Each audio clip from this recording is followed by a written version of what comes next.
अब एक बच्चा मेरे पास आता है मेरी क्लास में, जब मैं एक्चुअली में बोर्ड में कुछ लिखवा रही हूँ।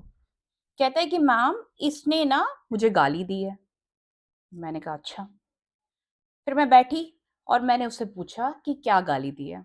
अब मुझे पता चलता है कि जो बच्चा है वो घर वालों के बारे में, माँ की गाली, बहन की गाली, ऐसी चीजें, ऐसे वर्ड्स जो नहीं यूज करना चाहिए किसी को, वो यूज कर रहा था।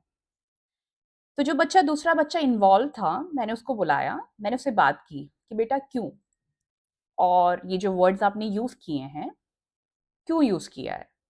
अब पहले तो उसने बोला कि मैम मैंने नहीं किया, ठीक है, ओके, जैसे बच्चे बोलते हैं। फिर मैंने उसको दोबारा अपने पास बिठाया, समझाया। फिर उसने बोला यस मैम, मैंने ये वर्ड्स यूज किए हैं। अब बेटा, अब्यूजिव वर्ड्स यूज करना गलत है। क्यों? क्योंकि सबसे पहले तो it creates a hostile environment. अब जो आपका अब्यूजिव बिहेवियर होता है ना, वो सिर्फ उस बच्चे में नहीं जिसको आपने ऐसा बोला है, बल्कि पूरा जो क्लास का एटमॉस्फेयर है ना, उसको अनसेफ बना देता है, उसको डिस्ट्रैक्ट करता है। तो वो क्लासरूम ना रहकर वो एक जंग का मैदान बन जाता है, जहाँ पर बच्चे सिर्फ एक दूसरे को नीचा दिखाने की कोशिश करते हैं। ठीक है? और दूसरी बात ये है कि it erodes respect and trust.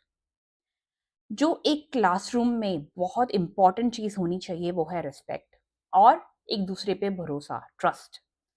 तो इससे क्या होता है ना कि एक पॉजिटिव रिलेशनशिप बनता है। अगर आप ऐसे लैंग्वेज यूज करेंगे एक दूसरे के बारे में, एक दूसरे की फैमिली के बारे में, जो कि एक्चुअली बहुत पर्सनल चीज होती है, वो एक बच्चे के जहन में बैठ जाती है। वो उसको बहुत ही ज्यादा नेगेटिव इम्पैक्ट करता है, राइट? तो उससे क्लासरूम के जो अच्छे रिलेशंस जो डेवलप होते हैं ना, वो हो नहीं पाते। तीसरा जो है वो आपकी मेंटल हेल्थ को इम्पैक्ट करता है। मेंटल हेल्थ समझते हैं क्या होता है? एक आपका फिजिकल वेलबींग होता है, एक आपका मेंटल वेलबींग होता है।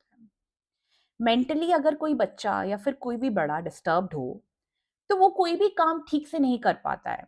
उसको वो काम करने में काफ़ी दिक्कत होती है, काफ़ी परेशानी फेस करता है वो, ठीक है? तो ऐसे सिचुएशन में अगर आप ऐसी चीज़ें करेंगे, तो जहाँ पर आप पढ़ने आते हैं, ज जो शिक्षा का मंदिर है, वो तो पर्पस ही पूरा नहीं होता है ना। फोर्थ जो पॉइंट है मेरा ये है कि वो एक नेगेटिव बिहेवियर प्रमोट करता है। It promotes negative behaviour. एक दूसरे के लिए नीचा दिखाना, ये ना, मतलब नीचा दिखाना, हम लोग ये एक अपॉर्चुनिटी ढूंढते रहते हैं कि कब इसको कैसे बोलूं, इसको कैसे नीचा दिखाऊं। तो उस एनवायरनमेंट में आप पढ़ नहीं पाते हैं या फिर दूसरी आपकी एक्टिविटीज नहीं कर पाते हैं। And last is it undermines your learning opportunities. आप फाइनली क्यों आ रहे हैं स्कूल? जो पर्पस है, जो मेन पर्पस है, वो तो अधूरा रह जाता है ना।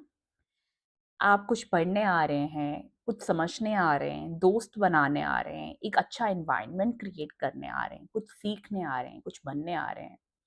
अगर एक दूसरे को अब्यूज करोगे, एक दूसरे के घर वालों के लिए कुछ कहोगे, तो जो लर्निंग अपॉर्चुनिटीज है वो तो खत्म ही हो जाएगा ना। तो don't abuse each other, it is actually bad. And you should trust each other. And classroom में बहुत अच्छे से रहिए, एक दूसरे को बिल्कुल भी परेशान ना कीजिए।